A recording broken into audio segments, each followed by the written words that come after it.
Assalamualaikum warahmatullahi wabarakatuh. Nih kita ketemu lagi hari ini. Bukan ketemu lagi sih, emang episode perdana. Jadi tujuannya vlog ini itu untuk merekam manusia dan kesehariannya. Nah, di sini ada tamu kita datang dari jauh, orang dekat tapi jauh. Sekarang ketemu lagi. Namanya Mbak Keiko. Ya. Halo. Kita mulai perkenalan dulu Mbak Keiko. Ya. Keiko lah ya namanya, Keiko. santai kali Keiko. Nama, asal, sama biografi dikit. Kuliah di mana, SMA di mana? Perkenalkan, nama saya Keiko.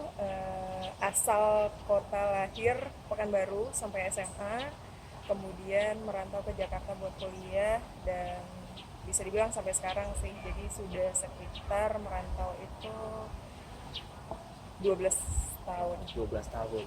hampir 12 tahun. Dari Pekanbaru kuliah ke Jakarta. Ya. Itu kita ketemunya di sana juga ya. Di awal pertama ketemu itu di IMPB. Bukan. Sebelum itu naik gunung. Masa Semeru dulu, baru IMPB.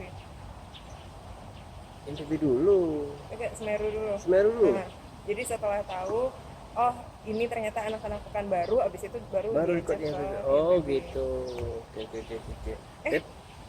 IMPB dulu lah. IMPB dulu ya? IMPB dulu, baru ke Oke. Semeru. Kalau Semeru itu udah kerja, udah kerja. Oh, oke. Udah kerja. Semeru itu tahun pertama baru nyampe sini kerja, tiba-tiba masih Semeru, diajak ke Semeru. Oke, posisi terakhir di IMPB apa? Apa ya, lupa. Oh ini sekretaris lah, Sekretaris ya. Belum yang tahu IMPB itu Ikatan Mahasiswa Pekanbaru Bertuah. Itu Ikatan Mahasiswa asal kota Pekanbaru yang ada di Jakarta. Buat pelajar Pekanbaru yang ada di Jakarta. Waktu itu joinnya IMPB. Sekarang masih ada nggak ya? Sekarang sudah tidak terdengar lagi. Sudah tidak terdengar ya. Alasan ikut organisasi? Sebenarnya karena Si waktu kuliah kah atau emang nggak ada kerjaan kah? apa ya? Ya beda inilah ya, beda frekuensi lah teman-teman ketemu di Jakarta sama teman-teman Pekanbaru, maksudnya obrolan segala macam gitu. Oh, pengen inilah, bosan lu gua pengen kau ya kan, sekali kan. So weekend kita boleh ketemu aku kau ya kan. Nggak weekend aja kan, dulu kita sempat ada futsal bareng. Oh ya iya kan? Futsal, sempat bikin event futsal juga. Iya, pengen apa ya, emang sih kadang kalau kita jauh di rantauan tuh begitu dengar ada yang ngomong bahasanya familiar sama kita, langsung seneng ya. Antenanya langsung Emang kalau kemana-mana ketemu, wah padahal tuh beda kota tapi berasa ini aja, berasa saudara. Nah, Keiko ini orang yang banyak apa ya, hobi sih nggak tahu sih hobi atau enggak, tapi kegiatannya banyak. Bisa dibilang lah. Yang terakhir itu perselisihannya kita itu organisasi mahasiswa dengan naik gunung bareng. Kita sempat atur kan ke Semeru. Terus itu gunung pertama langsung Semeru. Luar biasa memang kesombongan anak muda. Gara-gara film 5 cm semua itu. Habis itu selain naik gunung juga ada lari. Nah, sampai terakhir saya ngikutin Keiko tuh waktu lari. Habis itu udah lari. Bagi saya pribadi lari itu awalnya seru, waktu register seru, waktu ikut lomba larinya ya? Iya, bukan larinya, waktu event lari ya, event lari itu registernya seru, terus pura-pura latihan ya kan, seru, ambil goodiesnya, package-nya itu seru. Ya. Penyesalan tuh terjadi ya, waktu datang mau waktu start itu juga masih semangat tinggi ya. Ketika start lari 100 meter itu baru penyesalan terjadi ya. Ide bodoh ini, harusnya tidur ya kan. Hari Minggu jam 5 pagi sudah standby. Tapi happy lah habisnya itu, begitu finish sih happy lagi. Kumpul sama teman lagi. kenapa bisa punya hobi banyak ya? Ya namanya masih anak muda, energinya masih banyak, tapi semakin tua mendung dikit, takut hujan, ya udahlah lanjut Kurang tidur ini ya. lagi gitu. Cuma kan masih muda ya cari-cari kegiatan terus. Ya maksudnya mungkin Senin sampai Jumat kerja terus, jadi weekend nyari sesuatu yang kalau ke mall juga bosan kan, lama-lama ke mall bosan ya, itu lagi juga paling ngabisin duit lagi juga gitu. Jadi ya itu sih. Cari kegiatan lah ya. Oh, karena waktu itu kan lagi senang-senangnya naik gunung. Jadi biar kuat naik gunung, latihan jogging pagi-pagi. Latihan fisik buat demi mensupport hobi lainnya. Jadi hobi satu mendukung hobi yang lainnya. Kan terakhir itu abang ikutin sama Keiko itu cuma lari. Makanya habis itu Keiko ada baseball lah, apalah banyak ya kan. Apa aja? Itu juga dari lari, ada teman lari ngajak dia latihan hoki di Senayan. Jadi lapangannya dipakai juga sama anak rugby. Setelah anak hoki main, dipakai sama anak rugby. Jadi nah kebetulan waktu itu si tim rugby-nya lagi mau bikin yang buat cewek, karena awalnya cowok-cowok doang. Jadi mau bikin cewek, jadi dia ngajakin anak-anak hoki yang cewek ini buat kalau ada teman yang mau join rugby, ayo gitu. Nah jadi sempet join rugby lah gitu. Rugby ya, tapi bukan American football. Oh, rugby ya. Jadi nggak ada pengaman, emang benturan. Seru sih, kayak berasa maco aja gitu. Dulu kok mikir dari mana dapat linknya ini, dari mana kok apa tiba-tiba daftar ke lapangan pengen Justru rugby? banyak kan, gara-gara lari tadi cabangnya jadi kemana-mana. Satu kesempatan itu membuka yang lain. Iya. Oke. Dari lari itu sekarang udah nggak ini lah. Rugby enggak, cuma ya lumayan lah ya, gara-gara sempat ikutan itu ikutlah sempat beberapa kompetisi gitu di Indonesia. Kompetisi apa aja? Jakarta Tens, Bali Tens. Kalau liga belum ada ya, liga rugby. Iya itu sih yang Jakarta Tens sama Bali Tens. Jadi waktu itu sempat juga kita ke Bali buat tanding sama apa namanya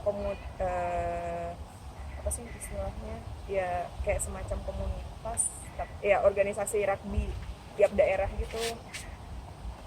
Dan nggak cuma dari Indonesia aja, jadi waktu itu Jakarta Tens dari Malaysia, Singapura juga ada. Itu profesional atau amatir? Lebih ke amatir ya, berarti dana sendirilah gitu ya. Dana dari komunitas, jadi emang ada komunitas. Komunitas ini dia jadi kan datang dari berbagai background juga, yang maksudnya udah punya kerjaan, link segala macam, jadi kita cari sponsor untuk mendanai kegiatan komunitas. Gitu. Terus, karena buat ke Bali pun kita dapat dari beberapa perusahaan yang support kita, jadi kayak tiket, penginapan gitu-gitu. Duitnya kan lumayan ya, satu tim ada misalnya 7 orang, terus ya kalikan berapa cewek, cowok, dan penginapan, tiket pesawat gitu. Sekali berangkat berapa orang? Satu ya, misalnya cewek 10, cowok 10. Sekalian ya. Wah lumayan juga itu, ongkos dan akomodasi. Emang bergiat nyari sponsor segala macam. Komunitas ya jatuhnya. Oke. Terus sekarang udah sepi ya? Nah sebenarnya sekarang masih, dan sekarang justru lebih banyak wajah-wajah baru yang lebih muda, karena emang kalau rugby kan tidak familiar ya di Indonesia. Mostly inisiatornya pun orang-orang yang kalau nggak kewarganegaraan orang tuanya yang orang Australia atau Inggris, yang maksudnya itu sudah sangat mendarah daging. Yang udah jadi tradisi olahraganya lah ya. Ya, jadi mostly juga kita biasanya waktu itu main latihan, kalau nggak di Senayan itu di JIS. Karena dia punya lapangannya banyak yang kita bisa pilih. Nah, dan itu juga kenapa kemudian udah nggak rugby lagi, karena waktu itu kan juga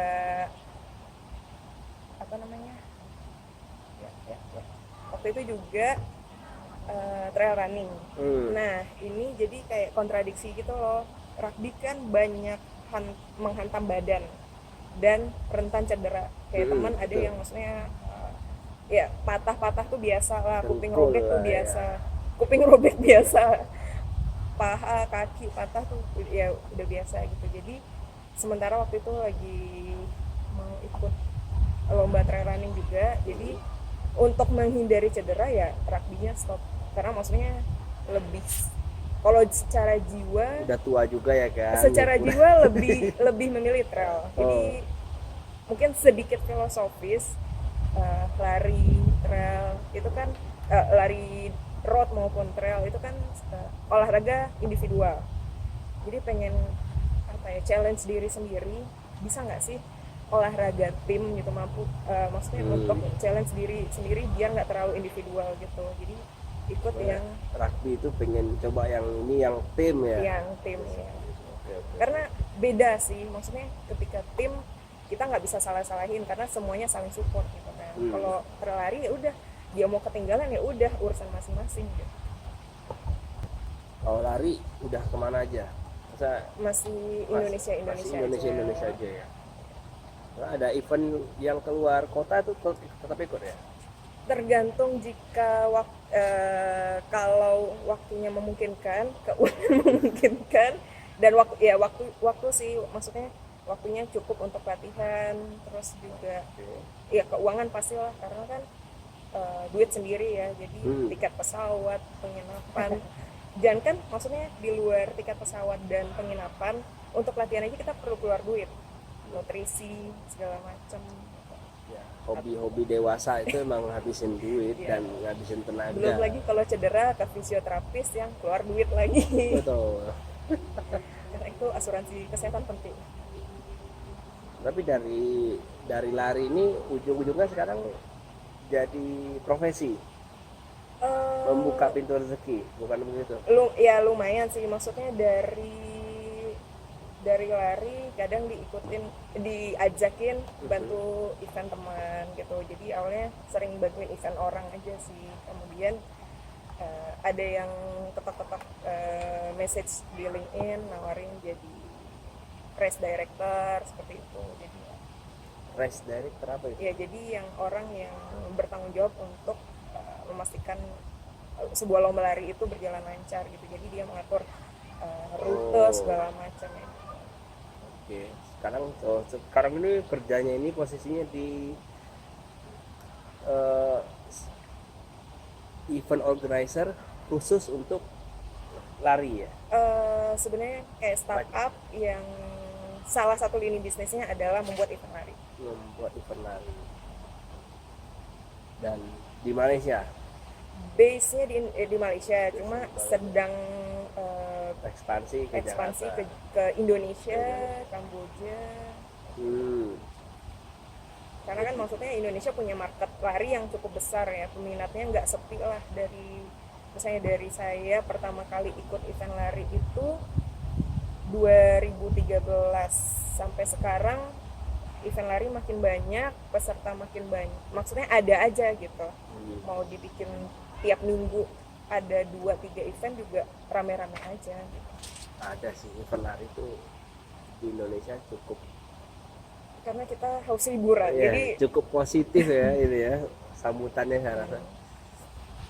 Bahkan bisa dibilang kalau kayak misalnya event trail running itu semacam arisannya pelari. Jadi kayak misalnya kan ya kadang kan isi yang ikutan juga orang-orang Jakarta ya, sampai ke sana ya kayak semacam kumpul-kumpul aja gitu. Ya kalau udah levelnya trail ultra itu kayak udah apa ya, komunitas sebenarnya sih kalau orangnya itu aja ya. Iya. Walaupun beda komunitas tapi jadinya kan saling kenal karena ya ketemunya dia lagi nggak banyak kan. Kalau untuk lari yang event lomba lari di kota ya masih di kota pun memasyarakat sih ya. Kayak misalnya kan kayak Bali Marathon, Borobudur Marathon itu kan cukup bergengsi lah. Sekarang ada lagi Pokari Sweat Bandung Marathon gitu. Itu kayak tahun lalu daftar setengah jam sold out. Wah, Itu yang early bird-nya. padahal tuh nggak murah. tidak murah, tapi ya kalau sudah maksudnya pengalaman tahun yang lalu bagus, next time orang-orang yang belum ikut semuanya pada excited buat join gitu. Jadi lebih jual experience ketimbang apa ya, timbang tiket sih. Tapi sekarang udah jadi race event, masih bisa nikmatin apa pusing? Karena event sendiri pasti pusing, cuma jadi ada target kerjaan target pribadi pun tahun ini pengen ya udah daftar Rinjani Ultra, cuma yang kategori non ultra. Non ultra itu berapa? Kurang dari maraton. Kalau udah di atas maraton itu udah ultra. Ultra maraton. Kapan teh Rinjani? Itu akhir Juni. Akhir Juni. Ya, dia ada 4 kategori kalau nggak salah, 27, 36, 75 sama 100. Jadi 27 sama 36 rutenya kurang lebih sama, cuma kalau 36 sampai puncak, bedanya itu aja. Jadi kayak naik gunung tapi dengan waktu yang singkat gitu. Ya kalau itu udah jadi udah nyobain juga. Emang sekarang sih awal tuh waktu masih muda-muda tuh hobi gitu naik gunung kan, bawa perlengkapan semua. Makin kesini tuh ultra itu jawaban.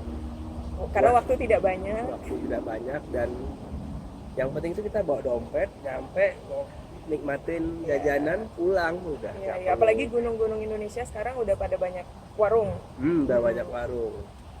Terakhir ke Semeru itu Kalimati aja tuh banyak yang jualan. Iya. Ya. Kalimati, Ranukumbolo itu banyak yang jualan gorengan segala macam. Kalau dibandingkan dengan pengalaman kita ke Semeru dulu, belum ada apa-apa ya. Itu bukan main, itu kita punya ransum, bukan main, banyak beratnya menderita ya. Bawa beras berapa liter, berasnya kebanyakan, terus capek. Kalau sekarang kehabisan makanan pun masih ada yang jualan. Iya, kehabisan. Yang penting bawa duit. Dan intinya sebenarnya ujung-ujungnya kan cuma nyari pemandangan doang kan, nyari pengalaman. Iya, TikTok tuh udah paling enak tuh. Ya solusi buat yang tidak punya waktu banyak, karena gini, kita tuh punya ada 3, tapi kita cuma bisa pilih 2 dari 3 itu, nggak bisa fullnya lah. Jadi uang, energi sama waktu. Kita punya uang sama energi tapi nggak punya waktu. Ketika kita misalnya mungkin masih kuliah, punya energi, punya waktu tapi nggak punya duit. Jadi ya sekarang itulah. Udah punya duit, punya ini, waktunya nggak ada, atau punya waktu, punya ya itulah. Sekarang atau nanti ketika kita tua punya duit, punya waktu tapi nggak punya energi lagi gitu. Jadi intinya pilihan aja. Yang bikin mendasari PD-nya Keiko untuk lompat mengikuti yang sekarang kan ini startup lari ya. Sebelumnya profesinya bukan di organizer dong. Sebelumnya kutu loncat. Apa aja? Ada yang tentang organizer event nggak sih? Kalau khusus race organizing belum ada. Waktu itu sempat join Decathlon. Jadi itu memang kita kan rekrutmennya based on passion sport. Jadi emang ya karena passion sportnya lari, jadi ya relate juga. Jadi ya sudah. Oke, sekarang bikin PD bahwa udah lompat aja gitu. Jadi apa ya? Mungkin karena udah kutu loncat tadi ya. Iya, jadi kayak ya sebenarnya pindah jalur itu kan pasti gampang. Ya kan? Bisa bertahan lama nggak ya? Menjanjikan nggak ya prospeknya gimana? Cuma sekarang kayak ya udahlah, coba aja dulu gitu. Ini yang sekarang lagi ke Malaysia ini buat emang kerja di sini atau on job training aja? Ada perbedaan nggak sih apa rasanya kerja dengan startup?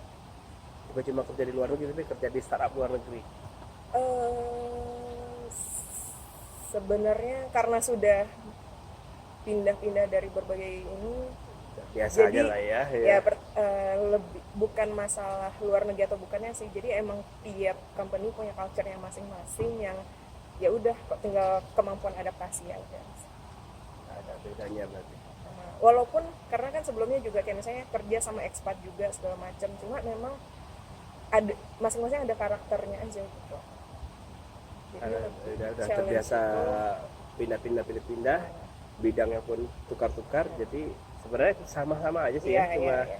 Challenge-nya adalah adaptasi sama orang ketimbang sama kerjaan. hmm, Karena karakter orangnya ketemu ya, karakter orangnya pasti beda-beda. awal bisa dapat job di sini itu gimana? Apa? Jadi waktu itu ada yang message di LinkedIn, ya maksudnya dia mengutarakan bahwa dia tertarik dengan apa namanya profile di LinkedIn, karena juga selain maksudnya professional work juga mencantumkan volunteer work juga kan. Nah, jadi dia melihat sisi volunteer worknya itu. Nah, kemudian sempat semacam phone interview, habis itu ketemu sama co-foundernya buat interview lanjutan, habis itu ya udah gitu. Wah, ternyata berguna LinkedIn. Iya, for Update. professional use, iya. Dan maksudnya walaupun nggak relevan sama profesi saat itu ya, tapi maksudnya kalau kita punya skill-skill yang mungkin terlihat remeh, ya kan, dan bukan yang profesional digunakan gitu, tapi Masukin aja. kadang itu jadi pertimbangan. Apalagi kayak misalnya zaman sekarang orang skillnya udah nggak cuma satu, ya kan, maksudnya mungkin dia bisa apa, tapi ternyata di sisi lain dia juga menekuni apa-apa yang itu justru jadi support. Karena sebenarnya tiap industri itu beda-beda ya. Jadi misalkan satu ya yang Keko ini kan sebenarnya secara umum itu event organizer. Ya. Cuma tentu beda event satu dengan event yang lain. Kalau untuk event organizer yang lari emang mesti cari pelari, jadi tahu ya. Apalagi kayak misalnya karena waktu itu juga sebelumnya sempat handle event trail gitu kan, jadi emang karena kita pelari, kita tahu apa sih sebenarnya yang kita harapkan, ya, ekspektasi kita sama race organizer, kayak misalnya marking gitu kan, misalnya kita butuh yang eye level dan segala macam gitu, gimana kita sebagai pelari merasa terbantu dan pakai kacamata yang sama lah. Betul. Penutup nih, harapan ke depan Apa nih untuk rencananya? rencana pribadi atau Karir ya, semoga stable, menjanjikan, gajian lancar, dan ya apapun possibility di depan sih worth to try lah. berarti emang kokoh niatnya, emang mau coba nekunin. Iya, mana tahu event organizer mungkin ini ya. sekian tahun lagi entah jadi petani durian apa segala macam, ya why not gitu kan. Oke, betul. Tapi untuk sementara ini plannya ini emang fokus di sini. Fokus di race organizing. Mantap. Oke. Itulah profil Keko, sahabat yang sekarang ketemu lagi nih di Malaysia. Kebetulan dia lagi on job training di Malaysia. Kita ketemu, saya ajak buat silaturahmi, sekalian ngobrol-ngobrol mengenai profesinya. Ya, dari situ kita dapat gambaran ya gimana sih orang-orang tuh, orang dan profesinya gitu. Oke, terima kasih Keko. Ya. Dadah.